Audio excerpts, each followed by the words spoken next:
My name is Sachin, and here we are going to start ninth class science.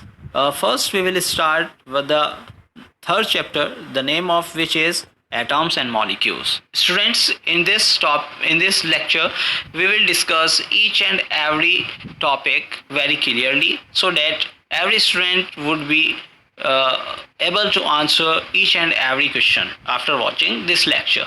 So students, let's start with the very first topic, which is law of chemical combination. So this law of chemical combination was given by Lavoisier and Joseph L. Proust as follows.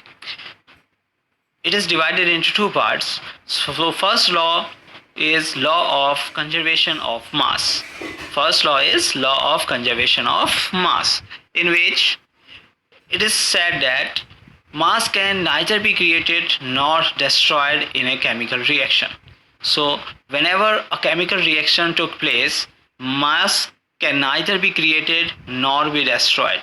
For example, if in a reaction there are two reactants, which is A plus B, and it gives two products, that is C plus D.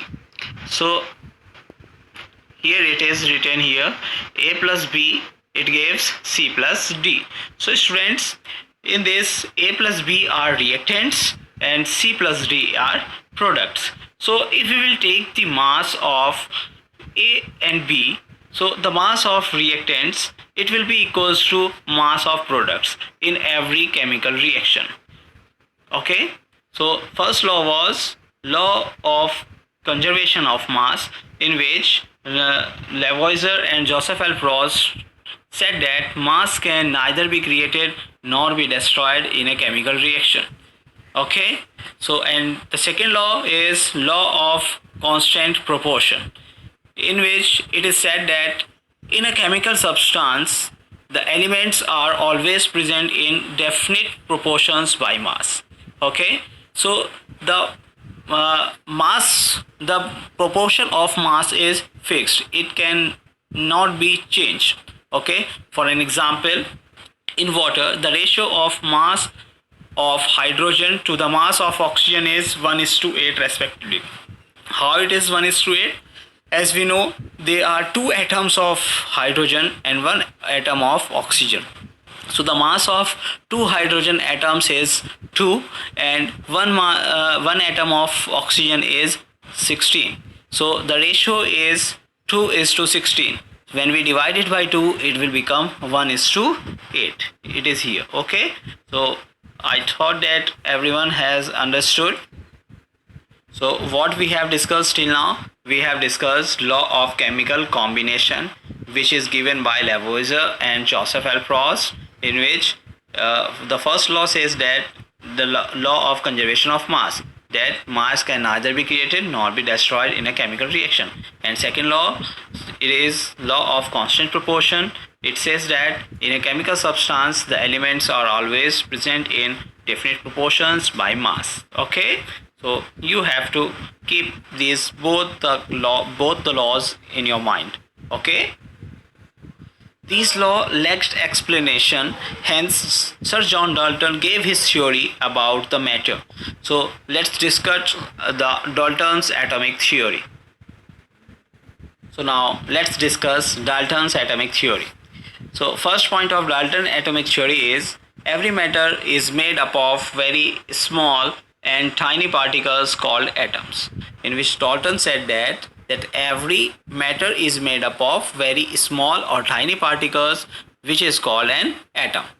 I think that there is no problem in the first point. Second point by Dalton was atoms are not divisible and cannot be created or destroyed in a chemical reaction. So the first point is that every matter, each and every matter in our surrounding is made up of very small and tiny particles, which is called atom. Okay, and atoms are not divisible, we cannot divide it.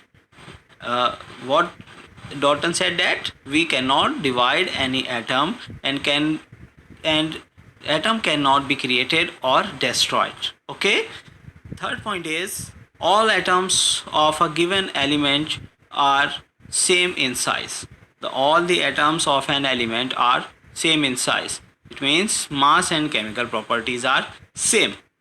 Next point is atoms of different elements are different in size, mass and chemical properties. So atoms of same element are same in size, but atoms of different elements are different in size, mass and chemical properties. But the atoms of same elements are same in size, mass and chemical properties. Okay, let's move to the next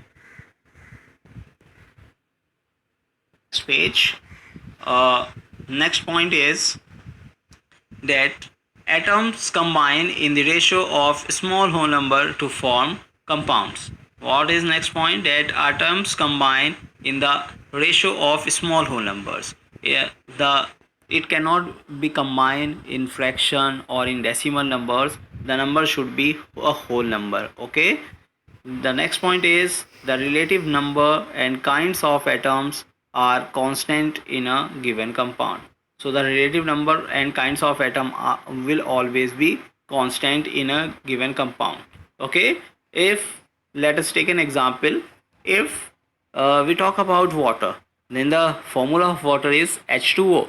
So it always be H2O. Water will always be H2O. It can either be H4 H4 H2 H4O2 H3O. Okay, what the formula of water will always be H2O, whether it is the water of hand pump or water of tap water or water of a river, the formula will be same. Okay, so now let's move towards next topic, that which is atom. Now we will discuss about atom. So atoms are the smallest particles of an element which can take part in a reaction. Okay, atoms are the smallest particles of an element which can take part in a reaction. Now we will talk about the size of atom. So if anyone in any exam, if the definition of atom will be asked, so you will write that atoms are the smallest particles of an element which can take part in a chemical reaction. Okay, so now we will talk about the size of an atom. As we have already discussed, the size of atom is very small. So atomic radius, so it is measured in nanometers. The size of an atom is measured in nanometers. And what is a nanometer? Or if we talk about this atomic radii of hydrogen atom, which is 1 into 10 raised to the power minus 10 meter.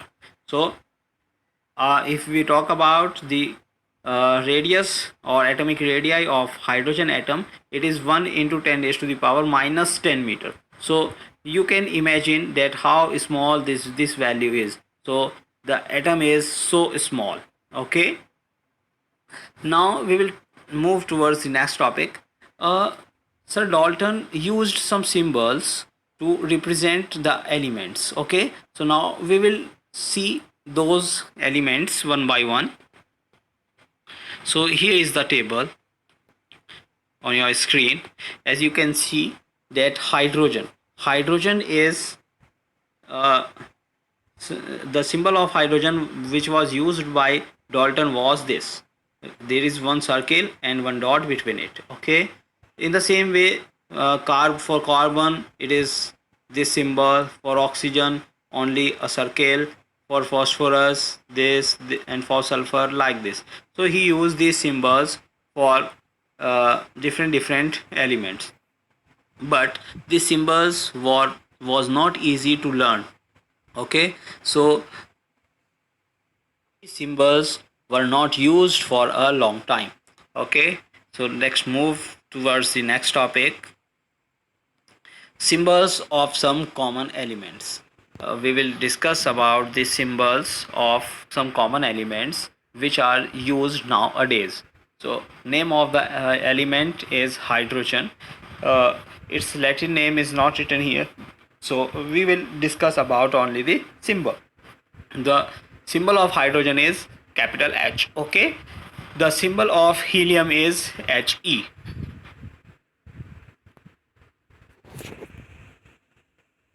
The symbol of carbon is capital C. The symbol of copper is Cu. The symbol of cobalt is Co. The symbol of chlorine is Cl. The symbol of cadmium is Cd. The symbol of boron is B.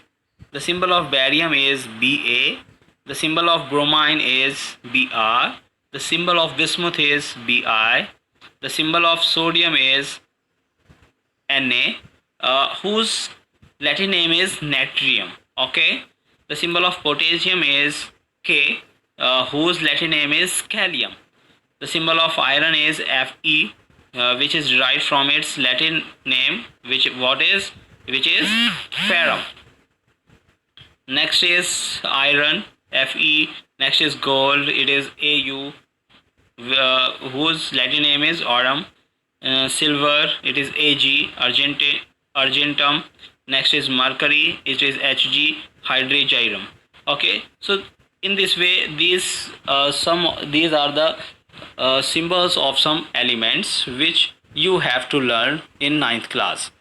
One more thing I want to tell you, that while writing these symbols, the first letter of these symbols should be in capital letter. Okay, the first letter of these symbols should be caps. Okay, and the second letter would be small. Okay, you have to keep this thing in your mind. Okay, so that's all for this lecture. We will discuss the molecule in the second lecture. Okay, that's all for today. Thank you, students.